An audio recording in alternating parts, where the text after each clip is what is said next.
Hi, feeling you got John Riggs here, and making repros is one of those things that I've enjoyed doing for myself personally, even before I had a YouTube channel. In fact, making repros and game hacks was what led me into having a YouTube channel. Games like Baby Yoda. It's a Dig Dug hack. I made it just for fun. I made this for a gift for my buddy Sean, RGT85, the video game. It's a platformer. Gotta love that. What about, you can enlist today, Donald Trump's Space Force. That's right, you can play along with Donald Trump's Space Force. Because, of course, I made this too. It started out as a joke, but it turned into an actual game. I put Kelsey in Cubert. You know, she stands on boxes in the Metal Jesus videos, so it's like Kelsey, but it's just jumping from box to box. Anyway, it's something fun for me, and putting them together has always been kind of zen-like with a soldering iron and the EPROMs and putting it all together. I love doing puzzles, but that's not everyone's cup of tea. Not everyone wants to get involved with soldering irons, desoldering irons, you know, getting the EPROM programmer and all that. You just want to play the game and do the shortest amount of steps possible. And that's why there are things like these that are available. These are flashcards. They're already done for you. You just have to have a programmer, pop them in there, click, yes, I want this game on there, and it works. And it works just fine. And then these ones here are from our friends at RetroStage. You can check them out at retrostage.net. This is going to be kind of a part one, because we're going to go through 3 different mapper types. And how Nintendo games work is different games use different mappers. What does mapper mean? I guess it's how the circuitry is mapped on a board, and then different chips do different things. You know, the bigger the game, the more stuff that's on there, one of those kind of things. Well, we'll get into that another time maybe. But in the meantime, different games use different mappers, and that's what we have to figure out, what games work with what, and we're going to use these to make some pretty cool games today, and I hope you get to stick around. And I love doing videos like this as much as I can, so make sure you're subscribed. You can click the bell icon if you'd like so you don't miss out, but I do videos all the time, so make sure you're subscribed for sure. Now what you'll need is one of these blaster programmers. It comes with adapters on here, and this is for the NES adapter. You basically take one of these, and it sticks right on there. Like that. And now you have to just use the program to tell the computer what you want to write on this one, but it has to be an NROM, and we're going to look at some great NROM games right now. So the website I'm on here is called bootgod. It's a bunch of random stuff. I'll just link it in the description below. How about that? But it's the NES kind of database here, where you can look up over here. Here's the PCB, the class, the mapper, and I'm going to look up. Now you can't just type in NROM, because different games are different. There's either NROM 120, NROM Run 28, or NROM 256. So let's look up, like, you know, so for instance, NROM 256. So it comes with a list of all the NROM 256 games, both the US and Japan, and from other countries too. So if you wanted to make Flappy, which was a Famicom exclusive, Doughboy, a Famicom exclusive, you know, games like Challenger, another Famicom exclusive. There's a lot of games to choose from here, and there's plenty of hidden gems I have found actually just looking through this list just to see what all's out there. Pretty sweet to look at. You can also do the NROM 128 if you'd like.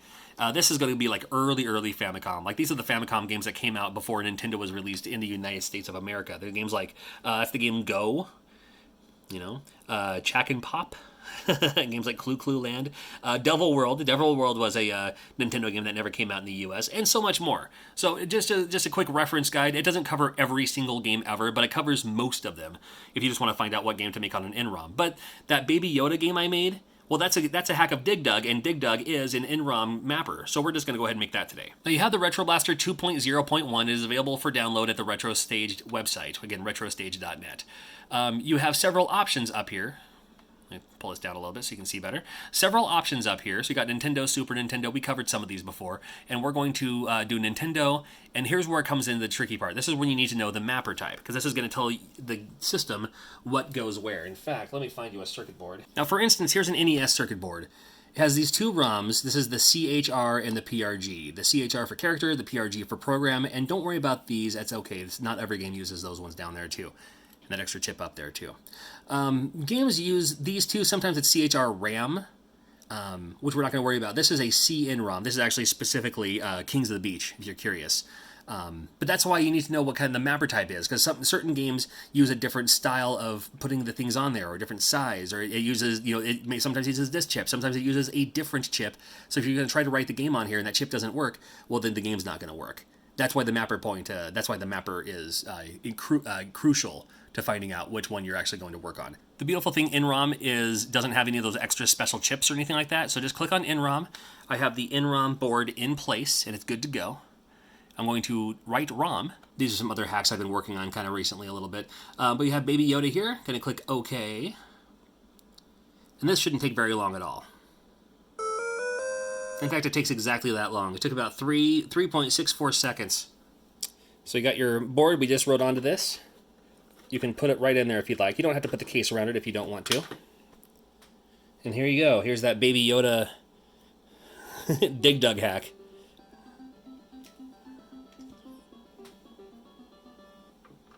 Popping this back in place, let's do another in-ROM game while we're here, just so you can see how quick that is. Again, in-ROM, write the ROM. I made this out of a post that the official TMNT website posted on Twitter and on Facebook. You see, they posted a what looked like Pac-Man, but the Pac-Man was a pizza, and then the 4 ghosts were the 4 Ninja Turtles. So, kind of quickly, just because I have a friend who's such a big Teenage Mutant Ninja Turtle fan, I kind of did that. And you don't have to do game hacks. I mean, you can put on any game you want on here. Maybe you want to play a game that you don't have access to, or just want to have fun with it, Plenty of things you can do. Next up, we're going to try the UX ROM, and if it has an X on there, it's just the variable. It can be a UN ROM, it can be a UO ROM. You can Google what kind of mapper types U blank ROMs are. I wrote something on here really quickly. I did this for a convention once, where I made an NES cart that was like, Legend of Zelda Ocarina of Time on the NES. I'm like, what is that? What is that? And I pop it in, and this is what they saw.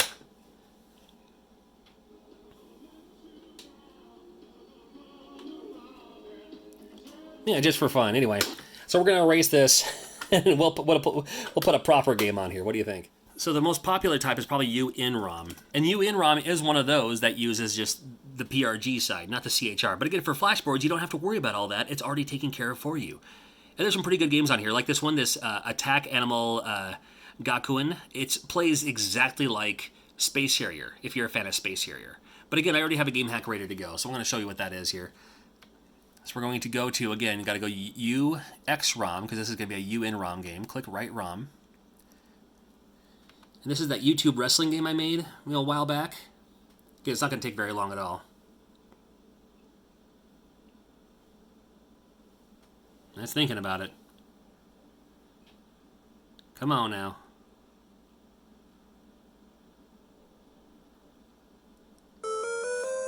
Pop it in just like this.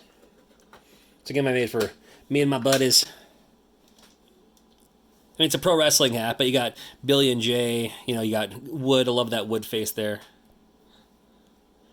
Put myself in there, of course I did. Got Sean, of course. Joey Spector, 8-Bit Eric. He's the champion. And he literally is a champion right now, too, as I'm filming this, too. Pretty cool. All right. We got one more left. And you saw how to do the other ones. I'm just going to show you what I wrote onto here. This is the AX ROM. And again, it could be AN ROM, AM ROM. I think AO ROM is an option there too. It's an Americanized board. It's a games for like Wheel of Fortune, Jeopardy, Battletoads and Double Dragon is on here too. There's a version of RC Pro-Am that there's a patch. I did not do this hack. I personally did not do this hack, but had to write OJ Pro-Am. Gonna play some OJ Pro-Am. Driving the white Bronco. People have asked, it was like, oh, can you make the other cars police cars? And it's like, you could probably do some kind of graphic hack with the colors and all that, but couldn't get it to work right anyway. It was someone else's hack. I'm not going to touch it. And before I close out the video here, as you can see, there's also a dump cart. There's write ROM and dump cart. Well, if you know what the mapper type is, maybe you have a homebrew, maybe you have a prototype that you want to have dumped. I happen to have this homebrew here. This is Super Tilt Brothers. Now, I paid money for this. I think they were looking for like a minimum donation of $20. I gave them $50. I think they were doing a great job, and it plays a lot like Super Smash Brothers. I have the game, but I also want to play it on, say, my NES Classic. Maybe I just want to play it, on an emulator or on a RetroPie or something like that. Well, simple enough. This will fit right on there. I say as I'm slinging around there. So this should fit right on there, just like that. All right, so I'm going to put this off camera.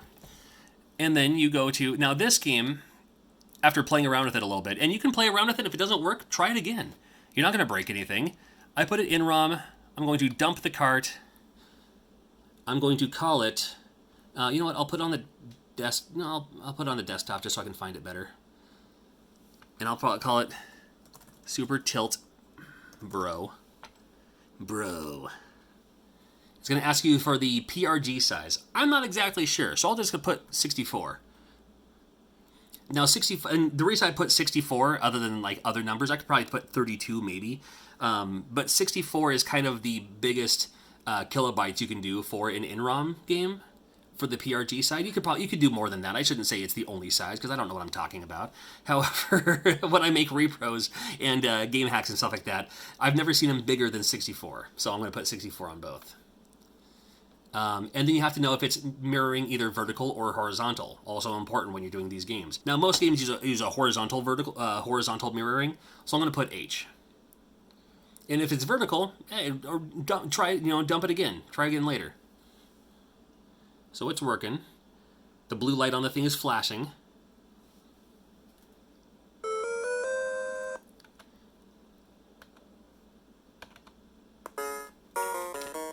There you go.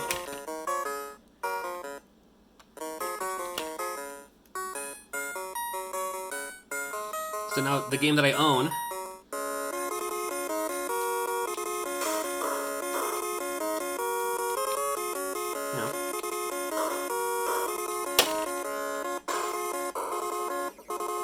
and it's great too because the option to dump ROMs was something I didn't even know was a possibility using one of these devices. I just saw the option there and played around with it, and sure enough, it kind of works. All it takes is one of these from retrostage.net, and I'm not being paid by RetroStage. I'm not even endorsing them. I'm just saying this is what works, and it's what worked for me.